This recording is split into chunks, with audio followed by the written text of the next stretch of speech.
VR 是虚拟的，但体验是真实的。大家好，欢迎来到本期的 VR 速递，我是你们老朋友翟老师。今天视频咱们来看一波 VR 游戏资讯。首先就是 Meta 确认第3届 Meta Quest 游戏展会将于6月1日举行，转换时区也就是在北京时间6月2号凌晨1点进行直播。用 Meta 官方公告的话来说，这是他们对 Meta Quest 平台游戏内容最大规模的一次发表，会有超过40分钟的线上发布会，包括全新的首发游戏预告和一些已发布的游戏进展更新。跟之前不同的是，线上发布会结束之后，还会有一场游戏开发者的圆桌会议，这些开发者将围绕即将到来的新游戏进行深入的讨论对话。由于 Meta Quest 游戏展会历年来主题非常明确，不会有什么硬件信息，我觉得大家可以不要去期望有什么关于《Quest 3》的消息，最多可能也就是会在主持人创场描述里提一嘴而已。倒是有趣的是，在 Meta 发布的展会预告视频末尾里出现了一个非常像洛基的鹿角头盔镜头，因此大家现在普遍猜测，届时阿斯加德之怒将会宣布被移植到 Quest 2。不过我个人觉得更有可能是阿斯加德之怒的续作《狂怒事件》，原因很简单。阿斯加德之怒 PCVR 版有将近100G 的容量，而且游戏本身在开发之初从来没有考虑过移植到 VR ATG， 但这种强行把原生 PCVR 游戏做削减的话，会阉割的非常厉害。所以，与其是移植阿斯加德之怒，我宁愿希望是传说中 Meta 早早注册游戏商标的狂怒事件。如果一个新游戏项目在建立之初就是有提前考虑 VR ATG 的硬件瓶颈，那它最后的完成度肯定是要好于强行移植的。这一点我们在红色物质系列和 VR 版彩虹6号上都能感受到。当然，对于绝大部分的朋友来说，估计是更想看到刺客信条 VR 和 GTA 圣安迪列斯 VR 的动态更新，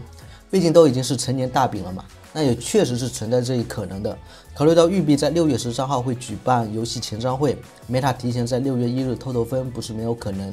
另外，大家还要注意到，当各大游戏大厂都不愿意去E3游戏展之后，6月就潜移默化的成为游戏发表会的集中时间段。因此 ，Meta 今年把游戏展会从前2年的4月20号改成6月1日之后，也非常符合这样的一个趋势。而对 VR 游戏来说，6月除了 Meta Quest 的游戏展会，6月中旬还有 Upload VR 的夏季 VR 游戏展会。前者我们可以期望一下 Meta 的第一方大作，后者则是能观察一下有没有黑马潜质的独立 VR 游戏。然后是 VR 多人射击游戏 Valve VR 将于今年夏季登陆 Quest 2。游戏的 PC VR 版在前几天也是正式从虚幻引擎 4.27 升级到了虚幻引擎 5.1， 带来了新的功能和渲染技术。新的引擎工具同时确保了更快的开发流程，使游戏开发者能够更快的制作新的地图。预计在不久的将来还会有许多新的地图和游戏模式推出。游戏现在在 Steam VR 上依然还是处于早期访问阶段，大家可以去申请抢先体验。目前收获650个评价，暂时处在多半好评的阶段，这个口碑算中规中矩，也是希望他们在升级虚幻引擎 5.1 之后能够更加高效的让游戏体验完善起来。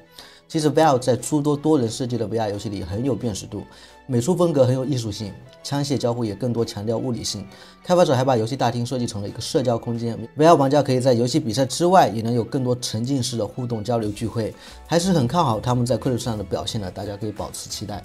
CM 游戏工作室正式宣布 VR 硬核生存射击游戏《穿越半径2》已经处于开发中，不过游戏开发者并没有透露关于续集的任何细节。包括游戏剧情的关联性和玩法都不得而知，只是提及游戏社区的许多建议性提议都会努力在游戏续作里实现。而有一点比较确定的是，续作将跟《穿越半径1》一样，在有阶段性成果之后就会开放早期访问模式，供 VR 玩家提前体验并收集游戏开发建议。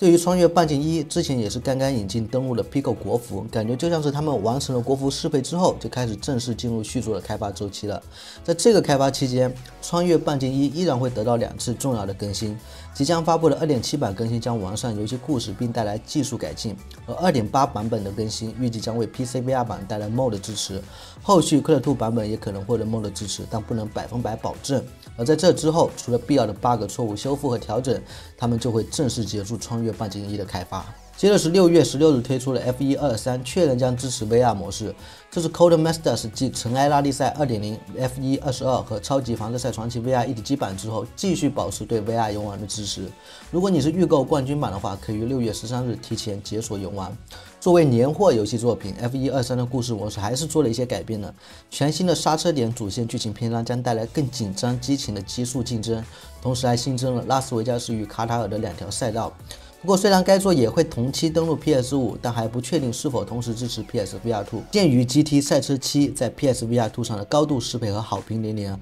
我找不到后续不更新支持 PSVR2 的理由。当然，另外一方面 ，PC VR 游戏这边也是从来不缺逼真的 VR 赛车模拟游戏。还是那句话，模拟类游戏一直是最能体现 VR 游玩优势的。建议还没有玩过 VR 赛车游戏的朋友都去体验一下。最后，我们快速看一个在快乐书上架的免费新游戏，叫 Nano Force。